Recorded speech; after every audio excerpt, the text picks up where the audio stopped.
Welcome to the Learjet 45 preview video. This particular model is from Hobby Lobby. It is the executive jet, and I'm going to go ahead and talk about some of the things that I've got installed on it for you. This is a new model that I have. The other Learjet did not have all these features, and I lost it in a crash. So let's go ahead and go over the features on this particular model. Let's start off with showing you the lighting system, and then we'll move on to the flight controls and the landing gear. Alright, one of the interesting things I've installed is a complete lighting system. We have our upper and lower beacons on the fuselage, as you can see here. We have our nav lights on the wingtips, which is our red and green, obviously on the left with our strobe. On the left there's our red, and on the right hand side we have our green with our other strobe, as you can see here. Okay, so then let's talk about our flight controls. On the wings, we have our ailerons, and on this particular model I have installed flaps, and if you notice I've integrated them into the wing and I've cut the foam out. These flaps are from a set of balsa that I had hanging laying around from another airplane, flaps that came from another airplane, and I had to cut the ailerons to get them to fit. I only took about an inch off, you know, and they fit real nice, so that shouldn't be any problem. And then obviously on the tail you have your standard elevator, and you have your rudder, which is mixed into our nose gear. Okay, let's talk about the engines that I have installed, or I should say let's talk about the ducted fan motors. The motors I have installed on this model, and I'll show you here, you can take a peek, are the Hoffman Magnetics 5580 kV Wild Mighties, and I'm running them on a 2-cell. The battery that I'm using is a Thunder Power 3320C. Now I have done a run-up on this model.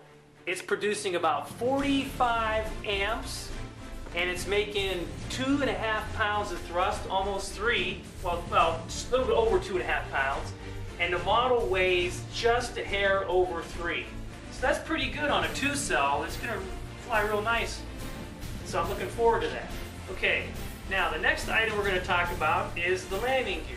We're going to do a gear retraction, and I'm going to talk about that. One of the interesting things that I've done on this particular model is I installed the E-Flight electric retracts.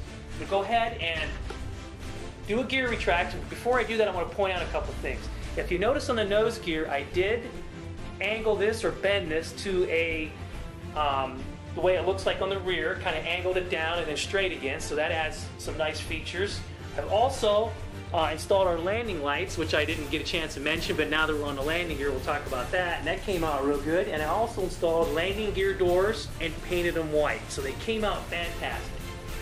On this nose gear again, it does go forward. Instead of the nose gear retracting aft, I made it go forward. That's how the real Learjet does. So we'll go ahead and retract that and show you that. So here we go on the gear retraction. Gear up. There's our gear up and gear down.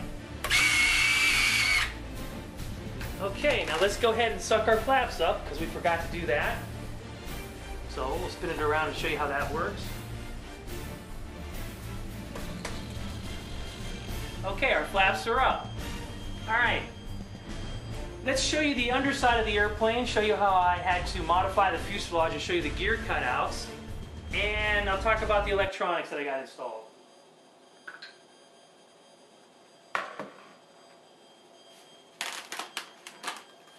Alright, one of the interesting things, as you can see here, I notched out the nose gear cutout. That came out real nice.